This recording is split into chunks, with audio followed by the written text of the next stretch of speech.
ngomong batalin sholat, begitu ngomong. Kedua, wabil fi'lil katsir, dan dengan gerakan yang banyak. Banyak tuh 3. Nih mohon maaf, saudara gatel, garuk nih, batal. Gatel bang, lagi ada aja orang sholat punggungnya gitu, mestinya nyuruh temennya gitu, batal nih sholat kali. Garuk 3 kali, nih batal, diingat-ingat tuh sholat begitu. Tapi kalau begini nggak batal nih,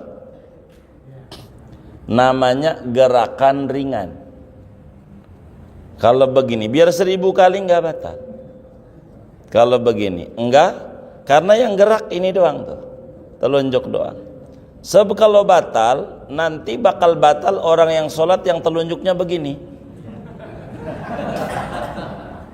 Ini namanya gerakan ringan, kecil, yang kayak gini-gini. Enggak batal, mana ketutupan kain lagi, subuh lagi. Kan bingung juga kita lihatnya. Jangan digambar bang.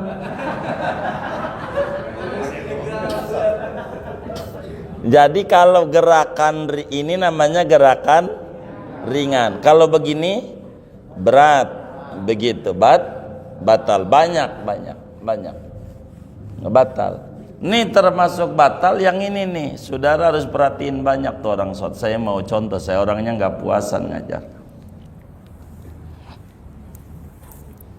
Nah, kita ruku nih. Sami Allahu liman hamidah, Rabbana lakal hamdu. Goyang nih 3 kali. Goyang. Hah? Iya. Nih goyang nih 3 kali. Jadi ruku nih. Anggap aja rukunya bener nih. Sami Allahu liman hamidah, Rabbana lakal hamdu. Allah, nggak ada diam, nggak ada. Makanya tangan tuh begini. Ini biar dia, kalau begini mau nggak ada, saya liatin. Sami Allah liman hamidah, Rabbana. Nggak ada, nggak gini.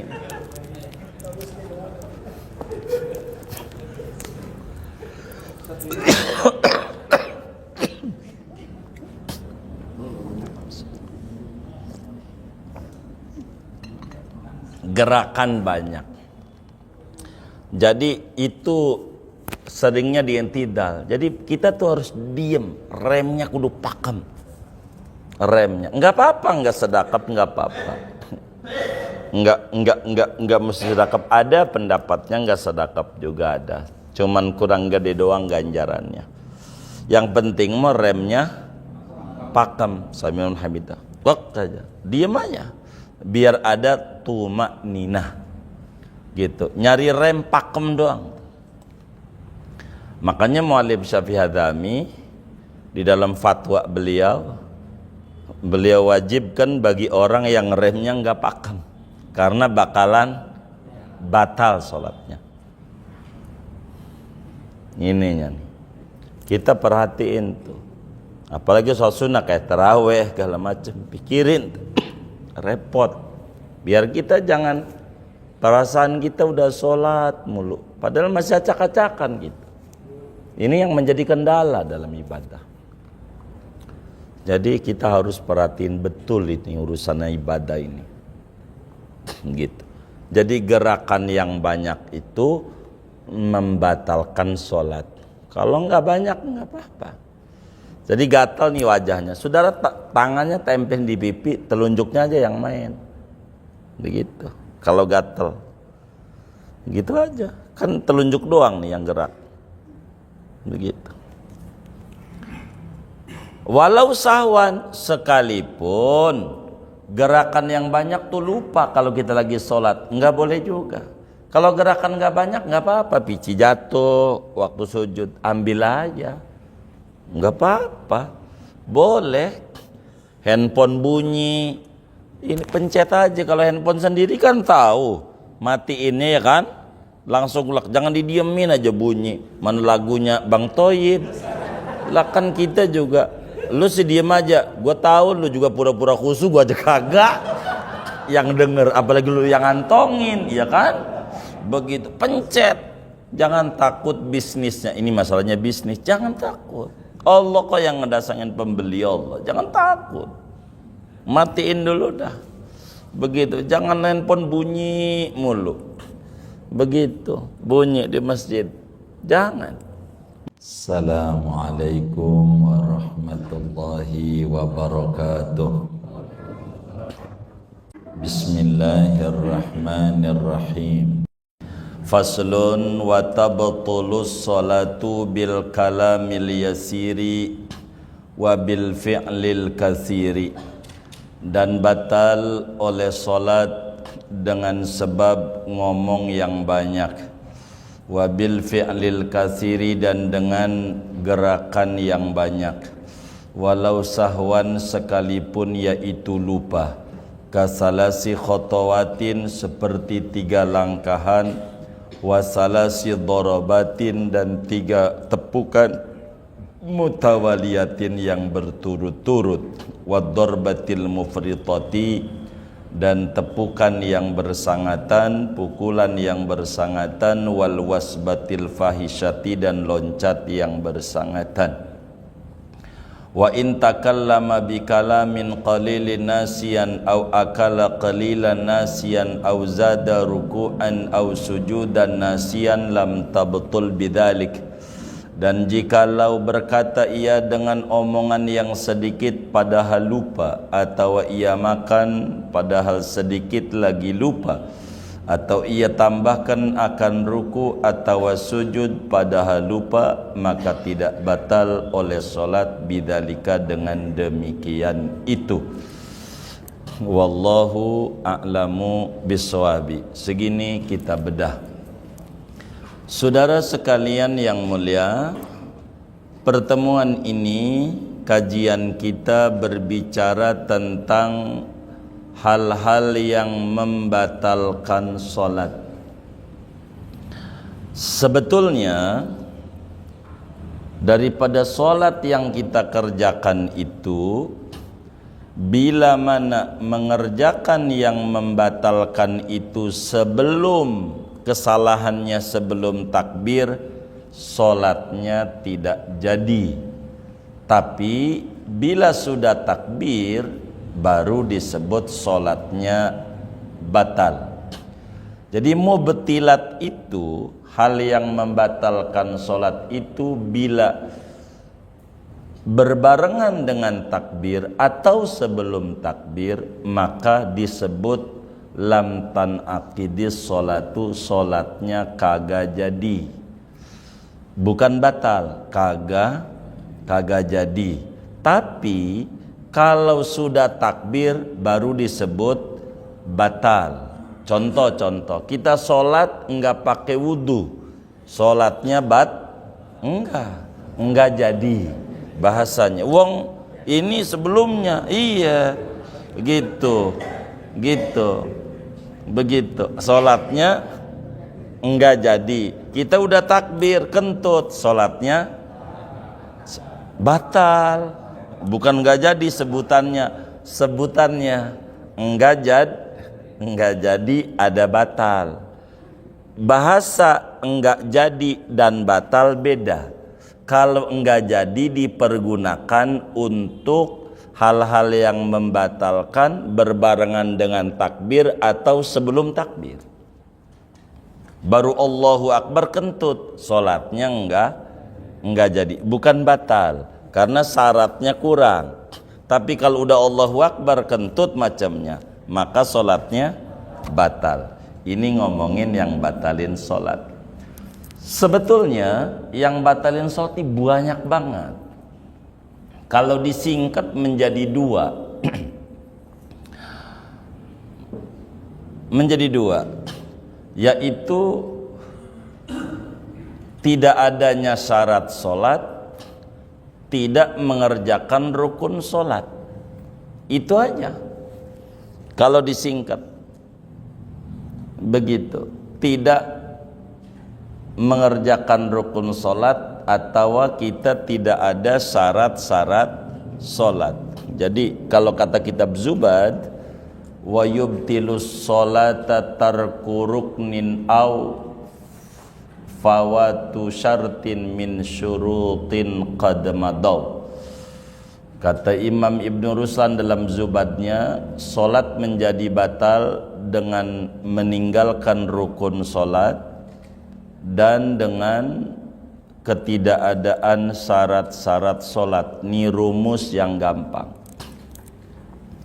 Di sini akan diterangkan tidak banyak daripada yang membatalkan solat yang sudah kita kelewat tuh syarat-syarat. Namanya solat syaratnya kudu punya wudu. Berarti kalau nggak ada wudu batal. Udah dijelasin. Kudu ngadep kiblat. Berarti kalau nggak ngadep kiblat batal kita solatnya.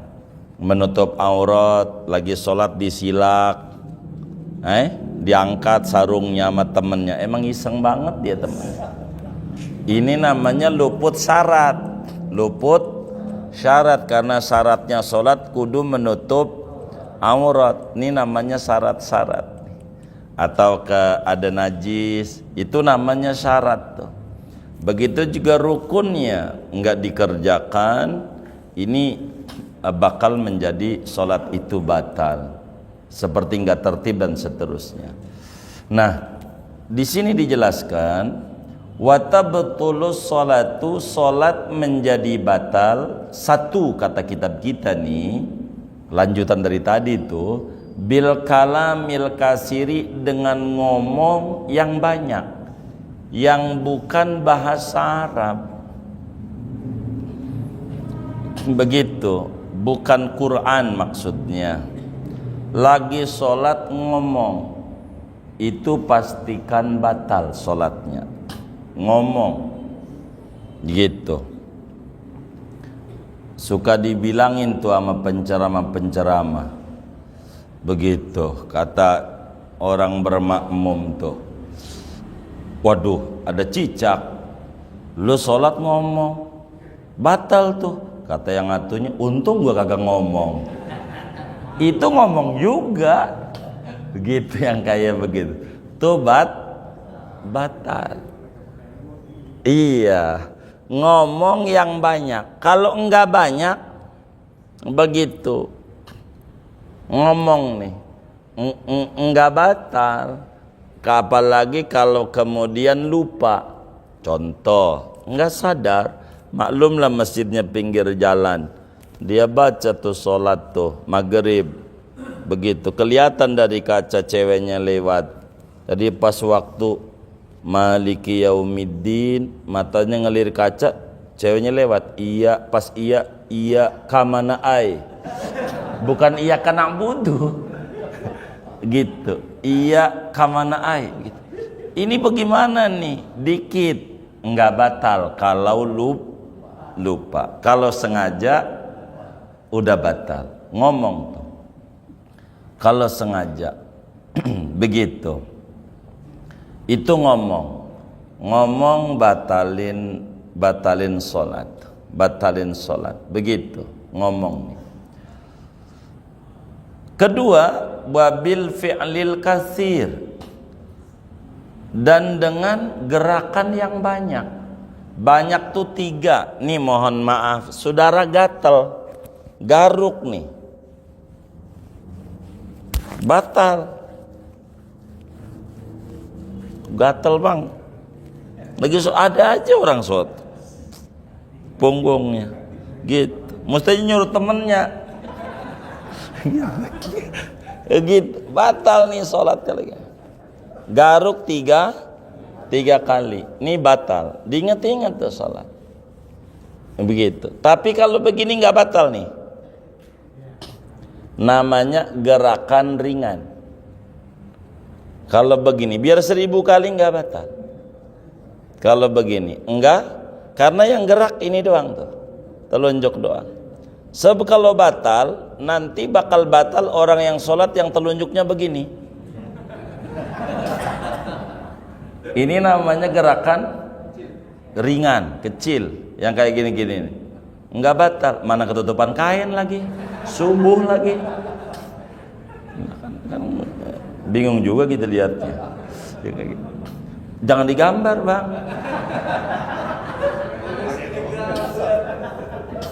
Jadi kalau gerakan ini namanya gerakan ringan. Kalau begini berat, begitu batal, banyak batal. Ini termasuk batal yang ini nih. Saudara harus perhatiin banyak tuh orang sholat. Saya mau contoh, saya orangnya nggak puasan ngajar. Nah, kita ruku nih. Sami Allahu liman hamidah. Rabbana lakal hamdu. Goyang nih 3 kali. Goyang. Hah? Iya. Nih goyang nih 3 kali. Jadi ruku nih. Anggap aja rukunya bener nih. Sami Allahu liman hamidah. Rabbana lakal hamdu. Allah. Nggak ada diam. Nggak ada. Makanya tangan tuh begini. Ini biar dia, kalau begini mau nggak ada, saya liatin. Sami Allahu liman hamidah. Rabbana. Nggak ada. Nggak gini.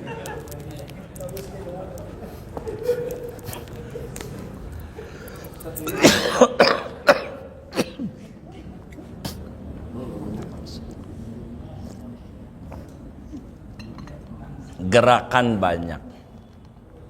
Jadi itu seringnya dientidal. Jadi kita tuh harus diem, remnya kudu pakem.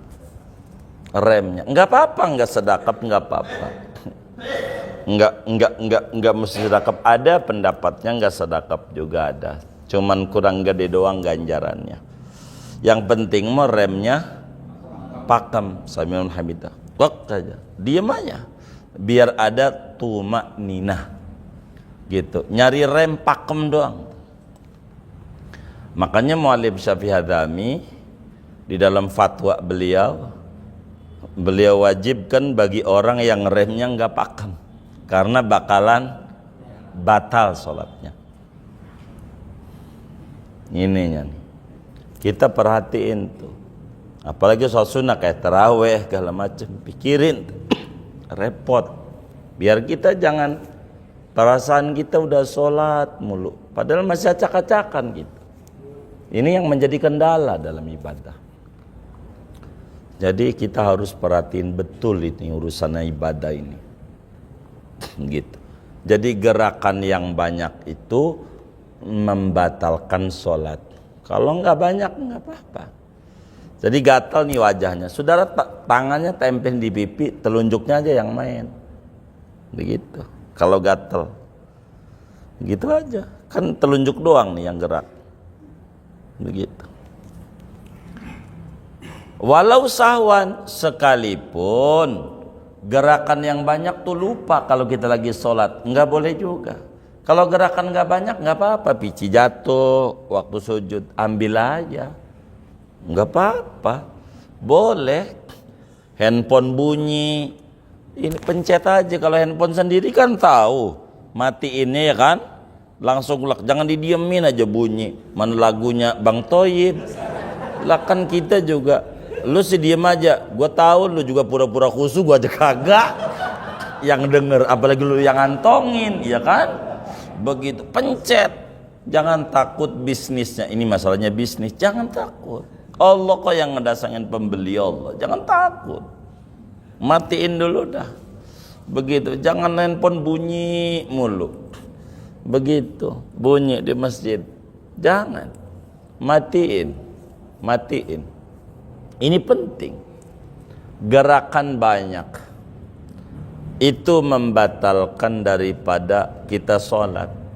Begitu. Kecuali sholat dalam keadaan macam perang atau dalam keadaan sangat takut, kayak mohon maaf nih ada ular, itu kita larinya itu ada gempa, tidak membatalkan sholat.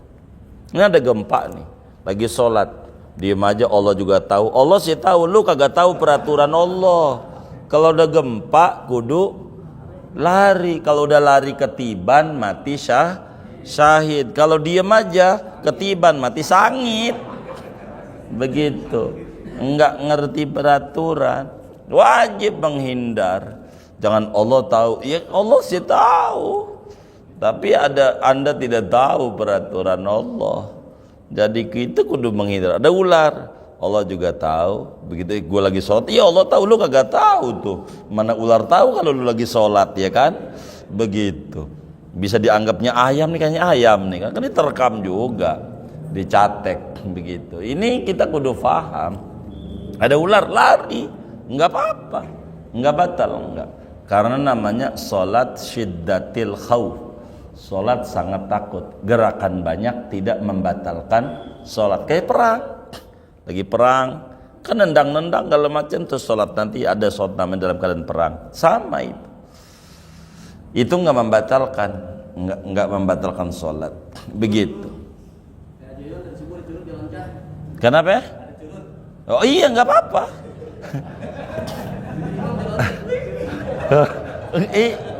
Nggak apa-apa. Baik. Iya, nggak batal, nggak. Ini kisah nyata. Oh asli. Oh, nggak batal, nggak. Iya, nggak apa-apa.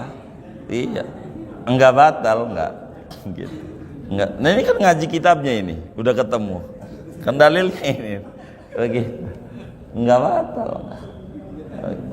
Gitu. Iya. Jadi kasalat si khotowatin sepertiga langkahan, ngelangkah 3 kali. Jadi banyak tuh dalam agama tuh lebih dari 2 tuh banyak, 3 banyak. Kalau ngegaruk 2 nggak batal, nggak 2. Kalau 3 batal, gitu. Kecuali tidak berturut-turut, hitung 1 nih garuk, lama 1 lagi, lama. Jadi ngitungnya baru 1 lagi kalau udah lama-lama. 1 lagi, lama banget. 1 lagi. 1 aja nggak naik-naik. Tapi kalau begini nih 1, 2, 3 begitu. Kalau begini agama menghitung diam. Lama, udah lama tuh. Garuk lagi, Fatihah kelar, garuk, baru 1 lagi.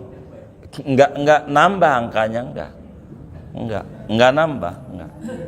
Begitu. Enggak nambah oleh agama. Seperti 3 tepukan itu batal. 3 tepukan batal sholat kita, begitu. Nah, kadang suka ada nyamuk, udah gatal banget, mana jadi makmum, lama lagi imam baca suratnya, ini gimana ini gitu. Nah, 3 kali batal ya. 1 kali kalau kenceng sama dengan 3, seperti 1 loncatan.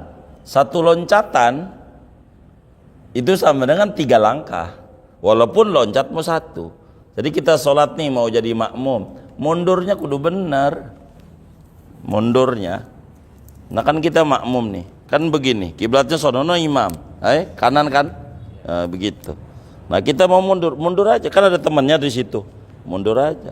Udah segini dulu, ntar udah lama, baru mundur lagi, biar rapihnya begitu. Jadi kalau belum tuh nanti waktu ruku, cara mundurnya nih. Cara mundurnya nggak mesti langsung gitu, mau langsung nggak apa-apa.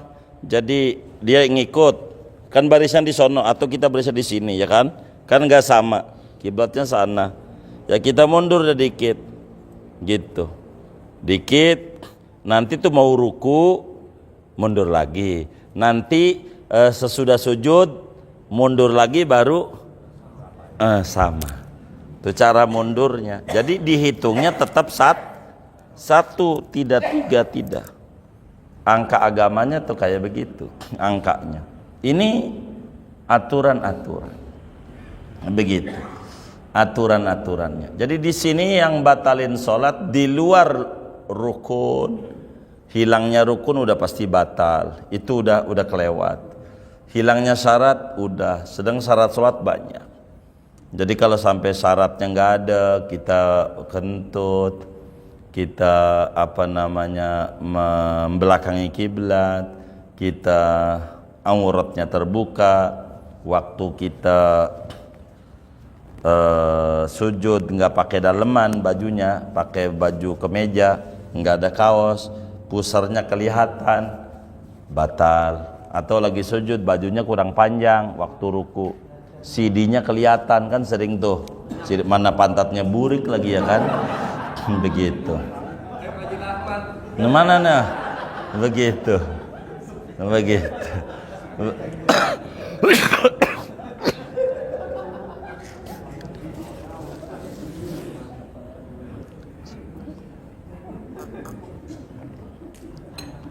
Itu batal sholatnya, batal. Begitu, kita harus jaga tuh, harus dijaga betul ini sholat nih. Maka baju nih kalau pakai kemeja, kalau enggak ada kaos dalam dikancingin sampai atas supaya waktu ruku tuh nggak kelihatan. Kalau dari bawah nggak apa-apa. Kalau dari bawah kayak sholat di balik ya kan, orang Sunda tuh di balik nggak pakai CD, dari bawah kelihatan burungnya. Dari bawah burungnya nggak batal karena ngelihatnya dari bawah. Yang nggak boleh itu dari samping, dari atas dan sekeliling yang aurat. Ini penting, makanya harus dijaga betul itu yang kayak begitu. Jadi di sini disebut cuman 2 dengan contoh yang banyak, ngomong yang banyak, 2 gerakan yang banyak. Contoh gerakan banyak tuh 3 langkahan atau 1 lompatan, itu sama dengan 3 langkah begitu.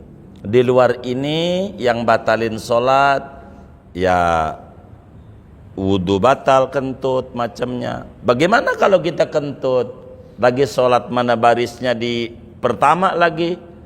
Apa diam aja? Jangan. Kalau diam aja bakal dosa kita. Artinya ikut terus saja pura-pura, nggak boleh. Kalau batal kita keluar, kok ngelangkahi orang sholat, nggak apa-apa. Ini namanya uzur. Cuman diajarkan oleh Rasulullah Sallallahu Alaihi Wasallam cara keluarnya ditutup hidungnya. Kalau kita batal nih, keluarnya hidungnya ditutup tuh, sambil nunduk-nunduk. Jadi orang punya pikiran kalau kita mimisan. Jadi tidak mengganggu kekhusyuan orang. Kalau kita langsung lompat jalan aja, orang nih bakal bermacam-macam. Ini pas pulang umroh sholat 2 rakaat ini orang. Jangan-jangan Wahabi nih. Jadi udah kemana-mana. Pada udah haji, udah macam-macam dah tuh. Nah, untuk menutup pikiran itu kita begini. Jadi dia, kenapa itu hidungnya sampai tangannya begitu? Jadi orang tuh langsung, oh mungkin mimisan. Udah hilang. Itu kayak begitu. Kayak begitu. Jadi kita harus ada adabnya, diatur oleh agama. Kalau umpamanya buang angin, kita di barisan pertama, kedua, keluar aja. Tapi keluarnya caranya begini, diatur oleh agama supaya dianggap sama orang tuh kita mimisan. Jadi sehingga tidak mengganggu kekhusyuan orang. Dari situlah muncul ajaran bagaimana kalau HP bunyi, pencet aja. Jangan pura-pura diem aja. Sampai kita juga ikut dengerin. Begitu. Dengerin aja kita. Mana hampir selagu lagi. Begitu. Pencet aja. Jangan. Begitu. Gitu. Orang Ronaldo aja, kalau sudah di lapangan bola gitu, Messi kayak nggak bawa handphone, nggak, mati. Jadi kita kalau udah di masjid tuh mati. Saya tuh handphonenya udah di masjid begini, mati handphone saya, mati. Begitu. Ini matiin ya ini nih. Begitu. Jadi itu begitu. Jadi supaya kita itu mendapatkan kekhusyuan, lagi ibadah tuh begitu, lagi ibadah. Ini mau orang ngakal-ngakalin, ya Rabbana kalau Jumat tuh sian saya begitu di masjid masih main HP mulu, main HP kan, yang nggak boleh ngomong kata dia gitu, yang nggak boleh ngomong kalau main HP kan nggak ngomong gitu. Ini namanya ngakal-ngakalin kayak begini nih. Gitu. Ada orang kentut nggak punya wudhu, Qurannya dijepit. Emang apa jepit? Kan yang nggak boleh megang. Kalau ini kan jepit gitu. Aduh, namanya ngakalin. Ini yang model begini nih, di akhiratnya di nerakanya. Dibakar sama Allah di penggorengan sama Allahnya. Dia nanya, ya Rabb, ngapain, salah saya apa? Kok saya dibakar? Kata Allah, enggak, saya enggak bakar ente, saya bakar wajan. Begitu, gitu. Ngapain ente ada di atas wajan? Itu sih ngakal-ngakalin sama aja bakar juga. Ente juga tukang ngakalin. Begitu. Man ahala ukhila alaih. Saya tukang ngakalin, diakalin sama Allah entarnya. Balasan jangan. Begitu, jangan. Kita enggak boleh. Enggak boleh. Jadi Jumat tuh masih main HP mulu, jangan, matiin lah. Begitu, khutbah itu khutbah penting, begitu, jangan. Itu rugi, kita rugi. Kemudian wa in takallama bikalamin qalilin. Kalau orang itu ngomong dengan omongan sedikit, lupa. Kayak tadi, iya kamana ai, lupa kalau dia lagi sholat, maka sholatnya nggak batal karena lupa. Cuman nanti sunat sebelum salam sujud sahwi. Begitu juga makan. Ini yang baru masuk Islam kalau makan mah. Begitu, sulit kalau enggak. Masa dari masjid ke dapur ya kan, ke warteg lupa, sulit. Ini maknanya makan ini saudara begini. Kita makan daging ayam, emang juga lama makannya. Ya Allah, sate mulu tiap hari sate. Kita tanya sama anak kita yang mondok, makannya apa? Sate ya. Apaan? Setiap hari sate, sayur tempe. Saya pikir sate kambing. Manis bahasanya. Gitu. Jadi ini kebetulan makannya daging ayam, lagi sholat. Gitu dicutik-cutik aja sama lidahnya. Gua buang, sayang, gua telan juga nih. Ini batal. Begitu. Auzada ruku'an, atau rukunya 2 kali, ini juga batal. Begitu. Sujudnya 2 kali sengaja, batal. Tapi kalau atau 3 kali istilahnya, nambahin sujud karena lupa. Maka kalau karena lupa tidak batal. Sama seperti orang sholat udah 4 rakaat, tadinya pikir baru 3, pas sudah diri, ayo udah 4 ya. Ini bagaimana nih? Balik laginya enggak batal. Begitu, duduk aja. Karena udah 4. Tapi kalau kita jadi imam, enggak. Udah imam nih, kayaknya 3, gitu kata kita. Udah diri, makmum ingetin, subhanallah, kata makmum. Kata kita, baru 3. Artinya kita nggak percaya tuh sama diingetin makmum. Nggak apa-apa.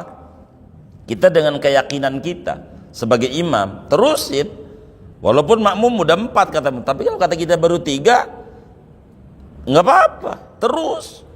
Begitu. Nah, cuman jadi makmum bagaimana sih makmum? Makmum karena imamnya ini nyata salahnya, enggak boleh ikut. Udah diingetin subhanallah, si imam enggak nurut juga karena pikir imam masih 3 gitu, artinya baru 4 nih. Tapi kita makmum yakin udah 4. Ini bagaimana makmum? 2 tugasan dari agama, opsinya.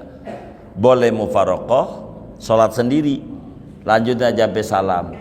2, boleh intidor, dan intidor ini lebih bagus. Intidor itu nungguin imam.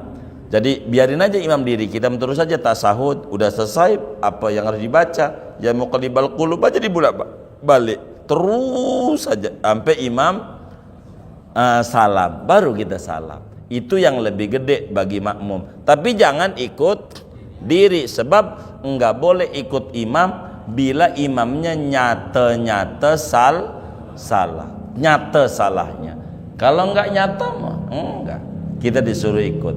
Kalau imamnya nyata salah, maka kalau kita ikut batal sholat kita. Ini banyak sebetulnya hal-hal yang membatalkan sholat, tapi hubungannya sama rukun-rukun sholat tuh yang 17 hubungannya. melanggar daripada rukun satu aja jadi masalah. Syarat sholat jadi masalah kalau dilanggar. Ini berbicara hal-hal yang bakal membatalkan sholat.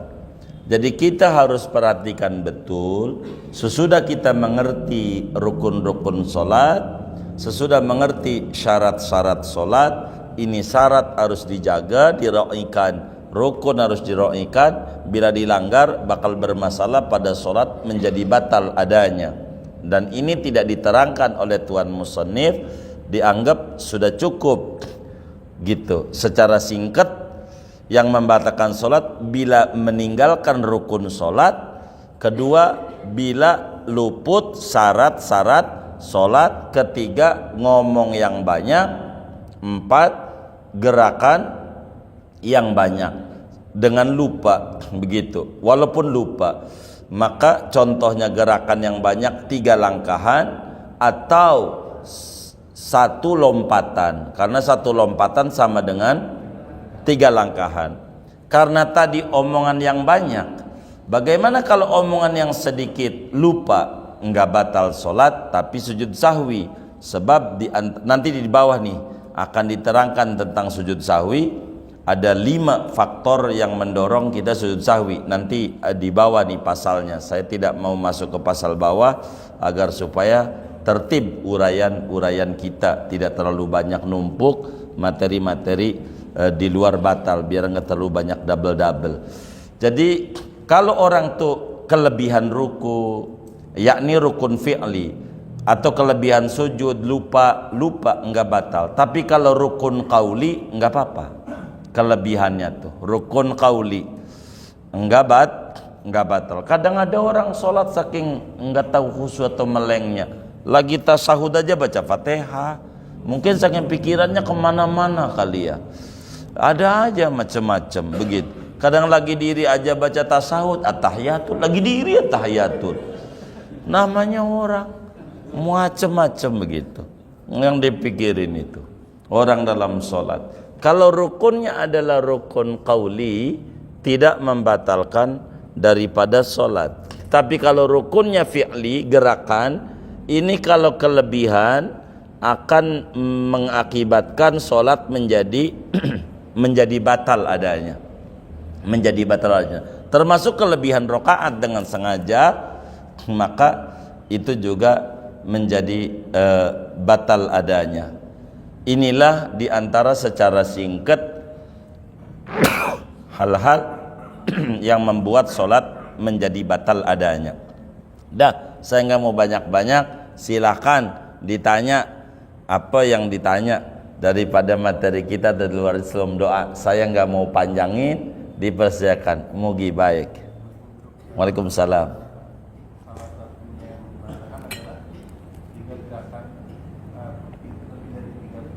Iya.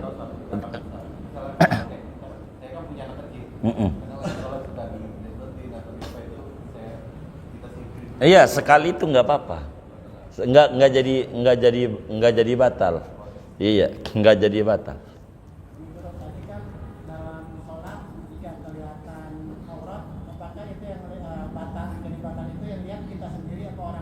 Jadi dengan kita ukurannya kita ngelihat sendiri jadi batal, walaupun orang lain yang lihat begitu. Yang penting karena ini wajib ditutup daripada aurat kita, dari pusar sampai lutut kalaulah orang laki. Maka walaupun orang lain, kita standarnya kita aja. Kalau baju ini nggak dikancingin, nggak ada kaos dalam, ketika kita ruku, coba ngongkongnya kita ini, pusar kita kelihatan nggak? Kalau kelihatan, ini mengakibatkan jadi batal. Walaupun orang lain yang lihat, kita nggak lihat, seperti belakang kita, itu jadi batal. Jadi baju itu harus panjangan bawahnya, ininya nih, karena waktu dia sujud, waktu dia ruku ketarik, gitu. Agak ke atas betul. Ini bermasalah ini di dalam sholat kita ini, gitu. Bahaya itu, bahaya. Begitu. Itu yang harus dijaga. Baik. Sebentar, abang kita. Ya. Yang saya mau bertanyakan ini di luar bahasa. Boleh, Pak. Yang pernah dulu terangkan itu masih nanti yang Iya. Masalah yang membatalkan air wudhu. Salah satunya anak sambung dulu. Oh iya iya. Ya kan bilang haram nikah. Iya. Nah sekarang bagaimana hubungan saya dengan anak sambung setelah mamanya meninggal? Baik. Baik. Jadi yang membatalkan wudhu adalah bersentuhan dengan perempuan yang bukan mahramnya namanya. Jadi apa itu mahram? Mahram itu definisinya man harumat nikahuha alat ta'bidi. Perempuan yang haram, man haruma nikahuha alat ta'bidi, adalah perempuan yang haram dinikahi oleh kita selama-lamanya. Selama-lamanya. Nah, yang haram dinikahi oleh kita selama-lamanya itu berarti mahram. Yang tidak haram dinikah, artinya yang haram dinikah tapi tidak selamanya, temporer, itu bukan mahram, yakni bisa membatalkan wudhu. Jadi patokan wudhu batal atau tidak batal adalah pada perempuan itu kira-kira memungkinkan dinikah atau tidak. Bila dia memungkinkan dinikah meski tidak sekarang, maka batal. Bila dia tidak mungkin sampai kapanpun, maka tidak batal. Jumlahnya ada 18 perempuan tuh. Dari sisi keturunan 7, dari sisi kemertuaan musyawarah 4. 1 kita ngingkat dari kemertuaan adalah ibunya istri kita yang disebut ibu mertua, tuh kagak batal, karena dalam agama tidak ada mantan mertua. Walaupun bini kita udah kita cerai, tetap aja namanya mertua. Enggak boleh mantan mertua gue itu, enggak boleh, itu kurang ajar itu. Tetap aja namanya mertua walaupun bini kita cerai ataupun meninggal dunia gitu, mertua. 2 adalah istrinya anak laki-laki kita, apa namanya, mantu. Mantu selamanya nggak boleh kita nikah. Maka ada mantu kita datang ke rumah punya wudhu, salim, kasih aja tangannya, karena kita nggak boleh nikah dengan mantu selama lamanya. Artinya anak kita mati nggak boleh kita kawinin, dicerai nggak boleh kita kawin. 3, istrinya bapak kita. Siapa? Hah? Ibu tiri, ibu sambung. Ya, kalau ibu kita namanya, ibu yang ngelahirin kita. Ini ibu tiri, ibu sambung. Ibu sambung tuh dengan sendirinya ketika dinikahin oleh baba kita, itu jadi ibu kita. Sampai kapan? Selamanya. Baba kita wafat tetap ibu. Kudu salim, kudu hormat, kudu sayang sama ibu tiri itu. Sayang, kudu sayang. Begitu. Karena dia disayangi oleh bapak kita. Kalau membenci dia sama dengan membenci bapak kita. Orang yang disayangi oleh bapak kita kudu sayang. Begitu. Itu begitu. Jangan bila kita ibu tiri. Nah, 4 yang ditanya, bahasa kitanya anak sambung tadi itu, anak tiri. Anak tiri ini ada syaratnya. Anak tiri ini enggak mutlak. 4 anak tiri dari sisi kemertuaan namanya, dari sisi akad nikah.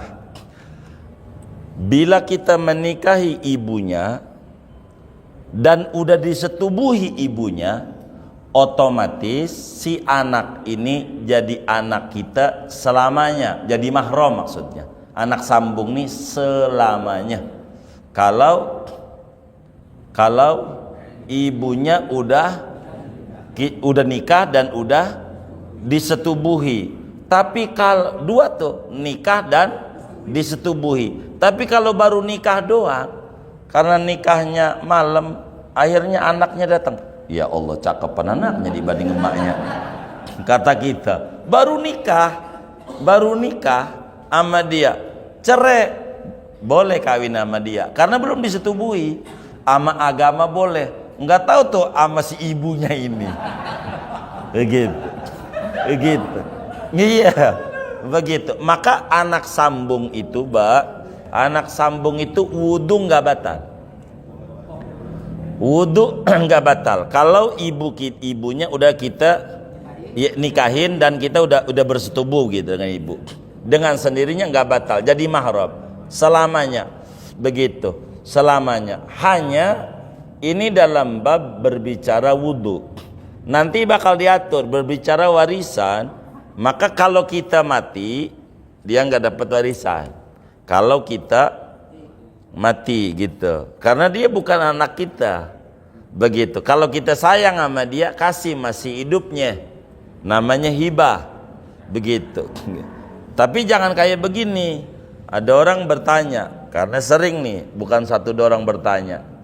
Dia bilang, Ustadz, kalau anak tiri dapat warisan nggak? Kata kita, data agama enggak.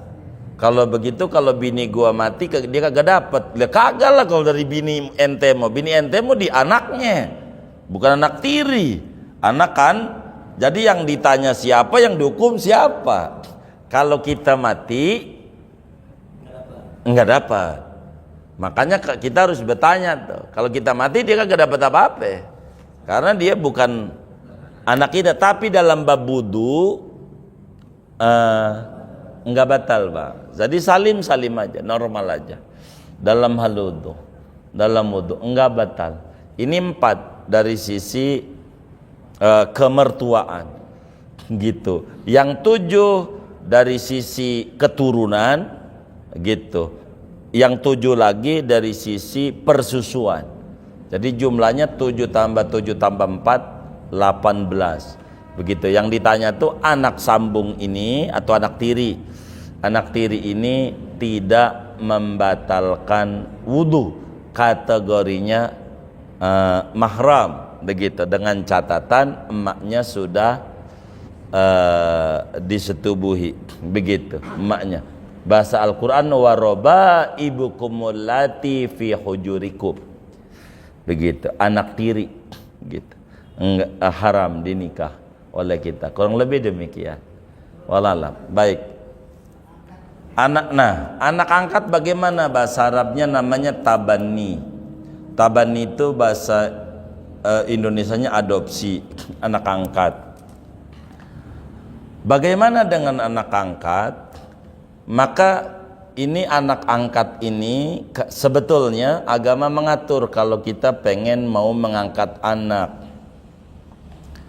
Yang pertama, kalau kita pengen mengangkat anak, maka carilah bayi yang di bawah 2 tahun. Itu dulu, di bawah 2 tahun. Di bawah 2 tahun. Baru brojol baru seminggu, baru sebulan, yang penting di bawah 2 tahun. Kedua, ditetein sama bini kita. Ditetein. Lama-lama itu akan merangsang. Dengan sendirinya, dengan ditetein tuh, lama-lama akan keluar air susu. Jangan dikata gadis tidak bisa keluar air susu, bisa. Walaupun gadis, apalagi orang udah bukan gadis begitu. Nah, dengan ditetein ini 5 kali tetean jadi anak. Namanya disebut anak susuan. Maka untuk apa? Untuk supaya wudu nggak batal. Kan jadi anak susu nih. Kalau anak susu wudu enggak batal wudunya. Karena anak susu. Begitu. Kalau tidak begitu, anak angkat ini walaupun kita sudah enggak ada rasa apa-apa, kalau tidak begitu tergantung anaknya. Artinya tergantung anaknya. Kalau anak angkat ini laki, hubungannya sama ibu. Kalau anak angkat ini perempuan, yang rada repot hubungannya sama bapak. Kalau tidak proses begitu, ada orang angkat anak udah umurnya 5 tahun, 3 tahun. Saya suka nasihatin, mestinya Anda tanya dulu ini, lebih enak. Kalau ini udah kandungan, rada repot sedikit wudunya. Maka kalau kita udah 3 tahun atau 2 tahun ke atas, dengan sendirinya diolah susah. Artinya diolah susah itu ditetein tetap nggak berpengaruh walaupun keluar tusuk. Wudu bakal batal walaupun kita tidak ada sir, nggak ada rasa sama sekali. Wudu batal. Bagaimana biar nggak batal wudu kita? Andai ada anak angkat tuh perempuan umpamanya, maka kita harus wudu pakai mazhab Malik, seperti apa yang kita sering ajarkan kalau waktu di Mekah. Jadi wudunya ya dari tangan, kumur, hidung, wajah, ini ya, terus palanya semuanya begitu. Palanya mengusapnya nggak boleh begini-begini, telinga, kakinya kudu diusap, nggak boleh kakinya digini-gini di keran, begitu kudu diusap. Nah, supaya selaman nama dia nggak batal. Imam Malik tanggung jawab nantinya dengan selaman doang. Itu harus begitu kita cara wudunya ketika selaman. Ala kulli hal ketika habis selaman nama dia, kalau wudunya cara madhab Syafi'i, dengan sendirinya wudu kita batal. Mau sholat wudu lagi. Tapi kan nggak lucu begitu dalam prakteknya. Bagaimana dia habis selaman nama dia bakal bertanya-tanya, siapa saya ini kok habis selaman baba saya wudu. Makanya inilah perbedaan madhab itu sangat menarik buat kita hargai. Begitu pakai madhab Malik. Madhab Malik kan mohon maaf, bini kita juga kalau wudunya pakai madhab Malik nggak batal. Saya kan suka ajarkan kalau di Mekah itu Anda wudunya kayak begini ya, bahaya ini, Anda jangan sampai buang duit puluhan juta, ujungnya Anda tawafnya gandeng-gandeng bini segala macam, jadi bahaya. Saya suka ajarin dalam manasik-manasik itu agar supaya benar gitu, jangan sampai buang-buang duit ke Mekah. Jadi anak angkat, kalaulah kita ngambilnya di atas 2 tahun, dia orang lain, walaupun kita nggak ada sir, maka pesan saya adalah mengikuti wudhu madhab Malik. Perlu niat enggak ngikut madhab Maliknya? Enggak perlu. Enggak perlu niat taklid madhab Malik, enggak perlu. Karena kita wudhu madhab Syafi'i juga enggak pakai niat-niat nawaitul wudu'a li raf'il hadasil asghari fardon ala madhab Imam Syafi'i, kan enggak gitu-gitu juga, enggak ada. Jadi enggak perlu niat-niat lagi. Yang penting wudhunya rapi. Makanya mohon maaf pada waktu kajian bab wudhu, bila kita wudhu itu 77 sunnah wudhu dikerjakan, semua madhab akui kita. Itulah hebatnya madhab Syafi'i. Asal kita kerjakan seluruh sunnah-sunnah wudhu yang ada 77, semuanya bakal diakui wudhu kita oleh madhab semuanya. Karena madhab Syafi'i itu menghargai perbedaan. Begitu, menghargai perbedaan. Jadi, nah berbicara warisannya, bagaimana anak angkat? Anak angkat nggak dapat warisan. Makanya bila kita kemudian mengangkat anak, sayang kita sama dia, kasih mumpung masih hidup, beri apa yang kita pengen bagi sama dia, bagi sekarang, gitu. Apa tanah, rumah, bikin catatan, walaupun belum notaris, syukur-syukur bisa notaris, begitu. Bikin catatan di atas meterai, coret-coretan. Kalaupun dinotariskan, kalau kita khawatir begini begitu nanti dia acak-acakan, boleh kita simpan tapi nama-nama dia. Jadi kita wafat tinggal bilang sama dia. Biasanya orang tuh ada tanda-tandanya mau wafat, itu sertifikat. Jadi sehingga tidak bakal jadi ribut dengan keluarga yang bakal jadi calon ahli waris kita. Sebab kalau nggak dibagi kasihan kalau nggak masih hidup. Sebab ada kasus dulu di daerah mana ya, Palmera atau apa itu kasus tuh. Kayak begitu tuh, anak angkat akhirnya nggak dapat apa-apa, kasihan banget, diusir aja. Karena sama ahli waris, kalau ahli warisnya ngaji, kalau nggak ngaji ini menjadi kendala ahli waris ini. Sekarang nggak berani diam-diam, nanti kita nggak ada, dia tahu bahwa dia ahli warisnya, sian dia. Tapi kalau udah kuat secara negara, akan aman anak angkat itu yang kita bagi itu. Sebab statusnya tabani itu bagus, ganjaran gede, ngurusin orang itu, dan itu membawa keberkahan yang banyak sama kehidupan kita. Kalau kita mengangkat anak gitu, ganjaran gede banget, luar biasa di agamanya, ngurusin orang. Mohon maaf, bilang ngurusin anak yatim kan bukan karena yatimnya, terlantarnya dia kita didik dengan baik, itu luar biasa ganjarannya, membawa kesuburan nama kita. Kita juga harus ada timbal balik perhatian, tapi agama mengatur. Kalau warisan nggak ada catatannya, jangan nunggu kita mati, begitu. Kalaupun mau wasiat, kalau wasiat jadi repot kalau dijalanin. Wasiat itu kalau saya mati, si ini dikasih ini, ya kalau nanti dijalanin, itu bisa, itu wasiat juga. Cuman wasiat cuman bisa dapat 1/3, begitu, daripada warisan yang ada, hanya 1/3. Ala kulli hal, warisannya nggak dapat warisan anak angkat, maka kita harus pandai bertanya untuk mereka-mereka yang tidak punya anak atau punya anak angkat, termasuk yang punya anak juga. Jangan sungkan kita orang kalau merasa punya harta, jangan takut kita bakal mati. Artinya bakal mati itu dengan ngomong-ngomongin begini nih, kalau gue mati ntar mati lagi, nggak ngomong begitu juga mati juga, begitu. Jadi jangan sungkan kita bertanya kalau punya harta itu kepada yang ngerti di lingkungannya, di kampungnya, di daerahnya gitu. Bertanya, andai saya wafat, andai nih saya wafat nih Ustadz, siapa ahli waris saya? Kalau wafat sekarang nih saya, siapa ahli waris saya? Gitu. Ahli warisnya. Itu nanti bakal disampaikan tuh oleh si ustadz-ustadznya. Oh begini, kalau begini berarti ahli waris bapak ini.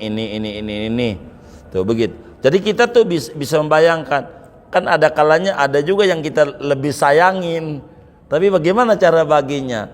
Kan supaya tidak jadi ribut. Agama kan mengatur semuanya, ada payung hukumnya. Jadi kalau kita bertanya tuh akan jauh lebih lebih mudah. Di kita juga lebih enak dengan kita bertanya. Jadi kitanya jadi jelas. Banyak faktor di masyarakat ini enggak begitu. Ada orang nih ngangkat anak dari cucu anak perempuan. Ini kasus, mana tanahnya ribuan lagi. Wilayah masuknya apa Palmerah apa Kebenjeruk tuh ya wilayahnya. Pokoknya dekat Binus dah kali itu. Ada kali ya lumayan panjang. Kasihan juga saya. Jadi dia tuh yang nyebokin, yang ngapain. Si nenek nih, nenek dari ibu tapi. Nenek dari ibu. Jadi ibunya dia punya ibu. Lah ini bukan ahli waris. Begitu. Si nenek ini hartanya banyak banget. Lah dia kagak dapat, padahal dia nyebokin ini. Saya bilang kagak ada bang datanya di agamanya. Sian, tapi saya nyebokin iya. Ini jadikan pelajaran ke depan aja dah. Nanya dulu kalau punya harta. Jadi yang dapat yang dulu musuhan apa si nenek. Mana banyak lagi kan? Hah? Borong ngurusin. Pokoknya itu luar biasa aja. Apa? Jadi kebijakan itu adanya pada dia, pada si ahli waris itu. Begitu maksudnya, Pak. Makanya kalau berbicara kebijakan agama tuh, kita masih hidup ini harus rajin bertanya. Pokoknya kita, mohon maaf, punya baju kayak punya apa, kita rajin bertanya dah. Punya mobil atuh, rajin bertanya. Nih kalau saya mati siapa ahli waris saya gitu. Itu harus rajin bertanya. Begitu, supaya kita bisa mengetahui mana yang kita pengenin dari hidup ini gitu.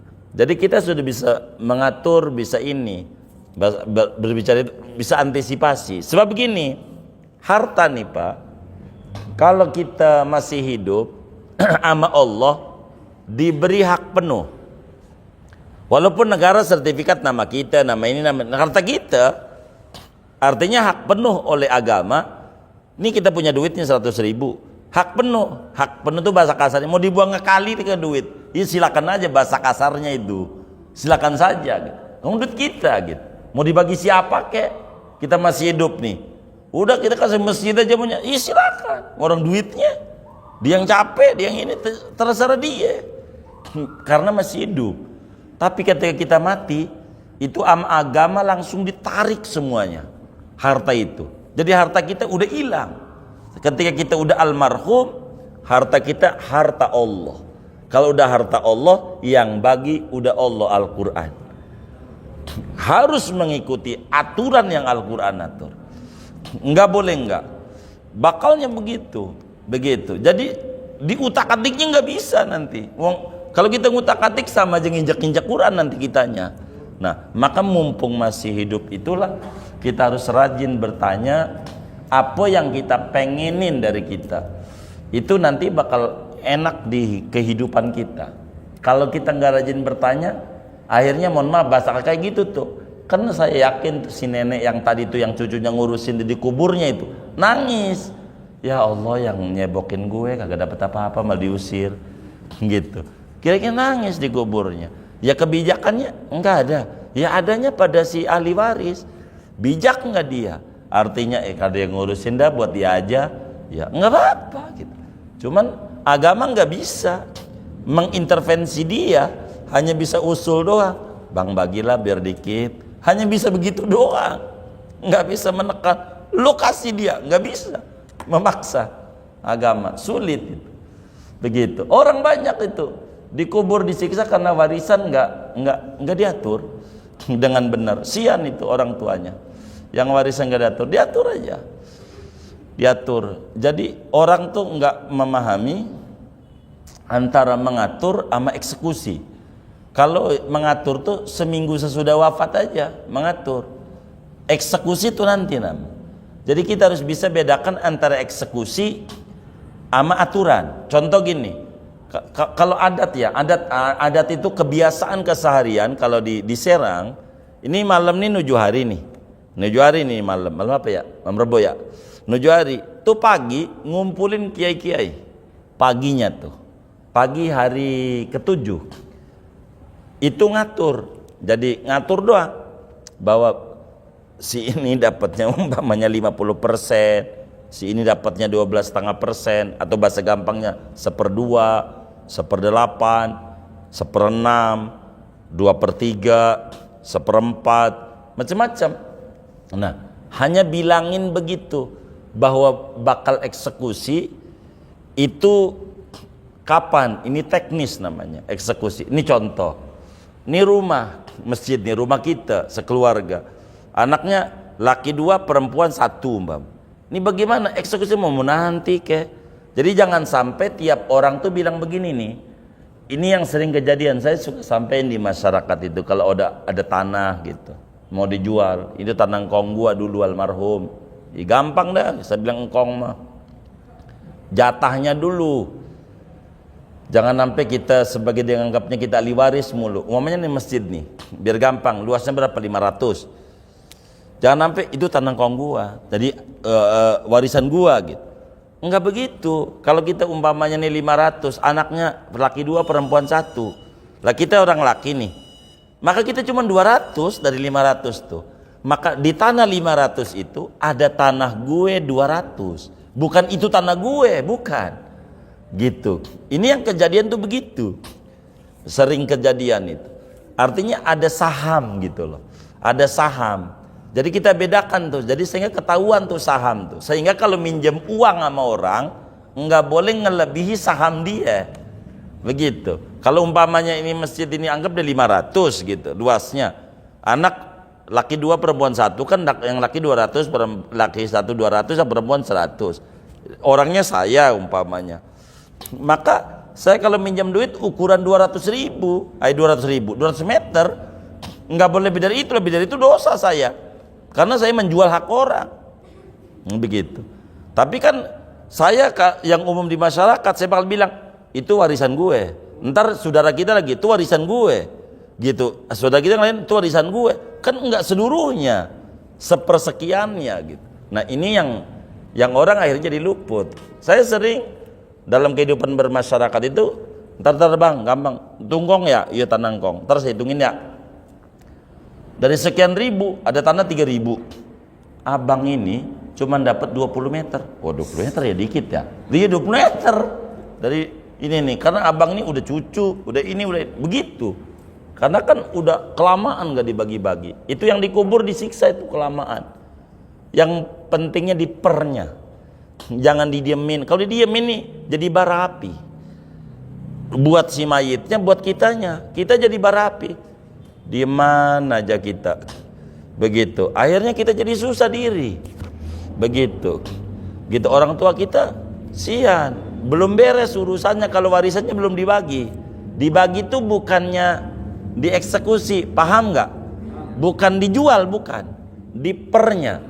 Dari per ini teknisnya hari ini atau seminggu depan ada ini, ada itu gampang nanti. Begitu. Yang penting kita tahu dulu duduk materi kita. Berapa kita punya jatah, berapa jatah punya orang. Kalau enggak nantinya kita ribut mengakui ini semua punya kita masing-masing. Dan ini jadi benih-benih perpecahan dalam kehidupan bermasyarakat. Begitu. Ujungnya jadi panjang. Itu yang sering terjadi. Kembali anak angkat, kalau kita punya anak angkat dalam warisan tidak ada, maka kita harus pikirkan kalaulah kita seumpama punya anak angkat. Kurang lebih demikian. Wallahu a'lam. Sudah? Iya baik. Oh iya baik. Waalaikumsalam.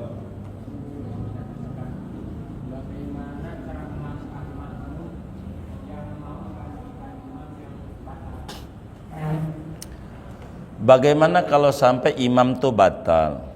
Si makmum, maka makmum yang dipantat imam ini kudu siap untuk ngegantiin imam.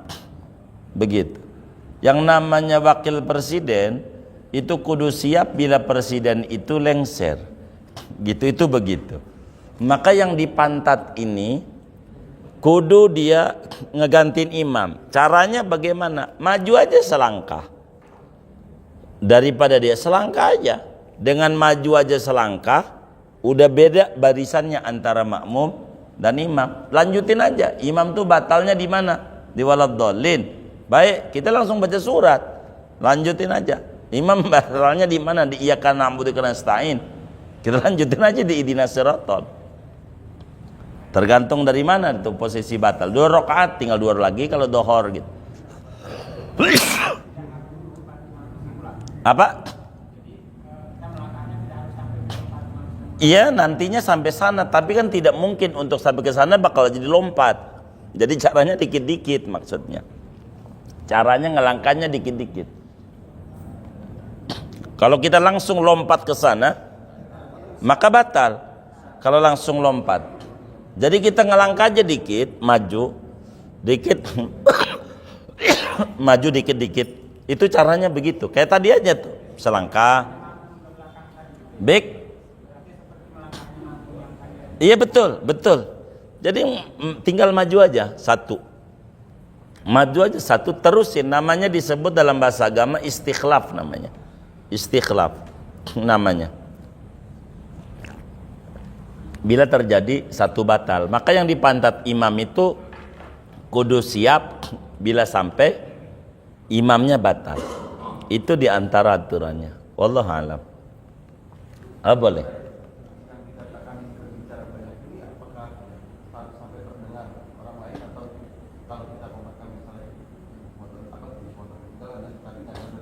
Kalau di hati namanya bukan kalam. Jadi kalam itu dalam bahasa Arab bicara itu al-kalamu huwal lafzu. Kalam itu harus diucapkan. Kalau di hati mau 1000 kali kita ngomong enggak batal. Sama gitu. Saudara mau ngomelin bininya di hati, geblek lu mah, geblek di hati. Enggak apa-apa. Biar 1000 kali. Begitu insyaallah. Begitu. Hah? Gimana macam alasan?